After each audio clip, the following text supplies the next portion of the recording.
Hola jóvenes, sexto semestre, buen día. Clase de Derecho Laboral. Hasta hoy hemos hablado acerca de las relaciones laborales entre los patrones y los trabajadores.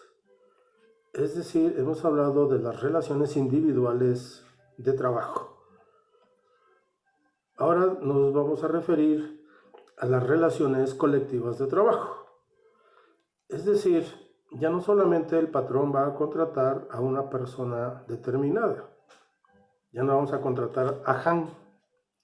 Ahora vamos a contratar a alguien que desarrolla cierta categoría o cierto trabajo, sin poner nombre.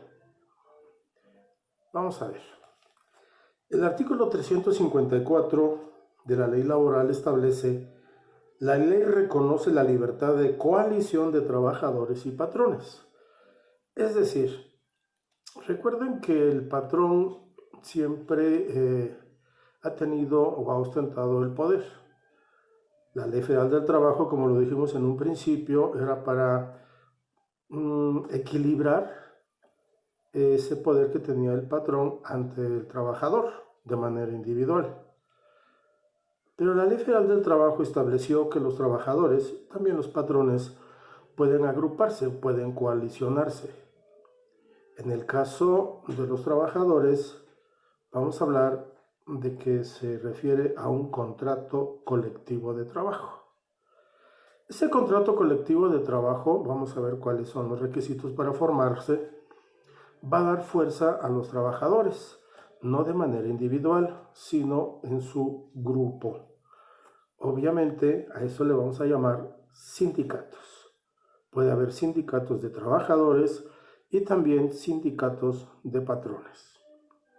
Uno de los requisitos esenciales para que los trabajadores hagan un sindicato o formen un sindicato es que por lo menos en la empresa en la que trabajan se encuentren o sumen por lo menos 20 trabajadores. Es decir, 19 trabajadores bajo ninguna circunstancia podrán formar un sindicato. Y en el caso de los patrones, también ellos se pueden sindicalizar y por lo menos debe haber 3 patrones. Si hay 2, no se pueden sindicalizar. ¿Cuál es la intención que hizo el legislador, los que hacen las leyes, para hacer los sindicatos? Pues en teoría era establecer precisamente un equilibrio, que los trabajadores pudieran exigirle al patrón que respetara pues los derechos que ellos van obteniendo.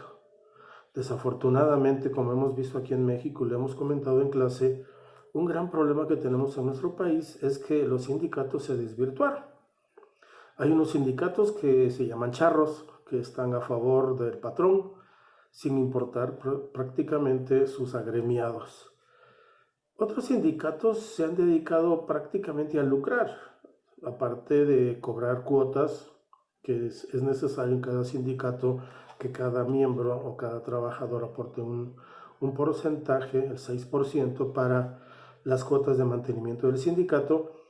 Pues se dedican a la compraventa de plazas o otro sinfín de corrupciones. Sin fin, aquí en la televisión o las noticias vemos que el sindicato de los maestros, bueno, de los trabajadores de la educación, el sindicato electricista, por eso desapareció hace algunos años el sindicato de electricistas en la Ciudad de México, Fuerza, Luz y Fuerza creo que se llamaba, porque realmente ya no defendían a los trabajadores, que es la esencia del sindicalismo, sino que prácticamente eran puestos para obtener ganancias, lucrar, y hasta en algunos casos servía para manejar políticamente a sus líderes, que posteriormente eran diputados, senadores. Entonces, debo advertir que estamos en una transición de la Ley Federal del Trabajo, sus modificaciones, y ahora viene una nueva Ley Federal del Trabajo. Estamos hablando de quizás unos 6-7 meses en donde esta nueva Ley del Trabajo va a establecer nuevas condiciones precisamente para evitar que los sindicatos terminen comiéndose a las empresas. Hemos comentado en algunas ocasiones en clase aquí en Oaxaca que desafortunadamente algunos sindicatos terminaron comiéndose a las empresas. Iremos paso a paso.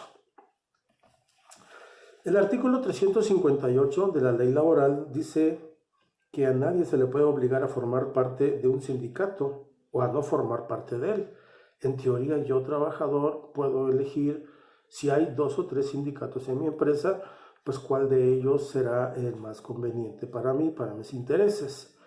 Pero en la práctica vemos que en cada empresa hay un solo sindicato. Y ese sindicato desafortunadamente es el que va a determinar quiénes sí van a participar como sus miembros y quiénes no.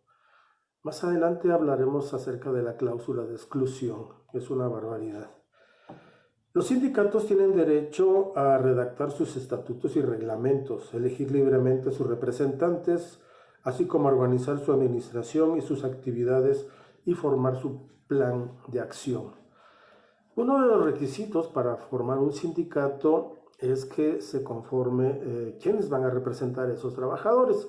Y estaremos hablando de un secretario general del sindicato, estaremos hablando del tesorero o de los mismos vocales que, dependiendo qué tan grande sea el sindicato, pues así habrá de números de carteras, así se llama. Hay de deporte, de difusión, de apoyo, de capacitación, en fin, lo que ustedes gusten. Podemos encontrar entonces sindicatos realmente muy grandes, monstruosos, como el sindicato de los trabajadores de la educación, que según las noticias es el más grande de toda Latinoamérica. Los trabajadores que sean mayores de 14 años podrán ser parte de ese sindicato y obviamente ya habíamos hablado, el artículo 363 nos dice que no pueden ser miembros de ese sindicato los trabajadores de confianza. Eso es obvio. Si un trabajador de confianza, su mismo nombre lo dice, es porque el patrón tiene confianza en ese trabajador. Podemos hablar del contador de la empresa, podemos hablar del director de un colegio, podemos hablar de un vigilante inclusive, alguien que sea de absoluta confianza para el patrón. Ya habíamos explicado anteriormente por qué. Si yo, patrón, ya no confío en ese trabajador, bueno, tendré la libertad para separarlo de su trabajo.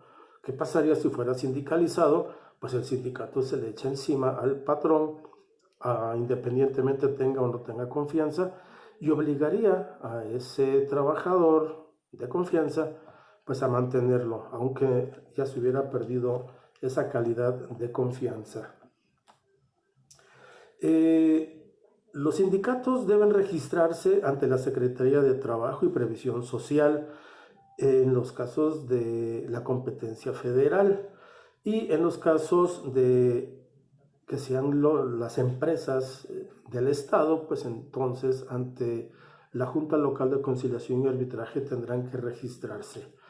¿Cuál es el caso de registrarse? Bueno, es un control que realiza el gobierno para ver qué sindicatos finalmente son los que se están constituyendo y cuáles son sus estatutos. Finalmente, eso también tiene gran parte de política. De ahí encontramos a la Coalición de Trabajadores Mexicanos, CTM. Es una forma de controlar a los líderes y a los sindicatos para que estos, pues obviamente no se salgan de los lineamientos.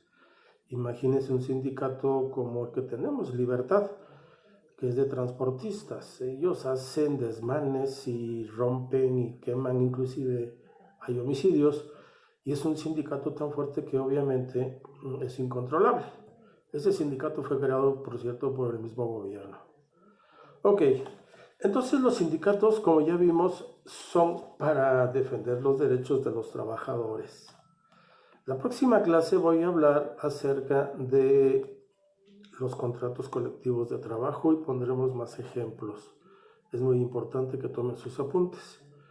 Cuídense, quédate en casa. Gracias.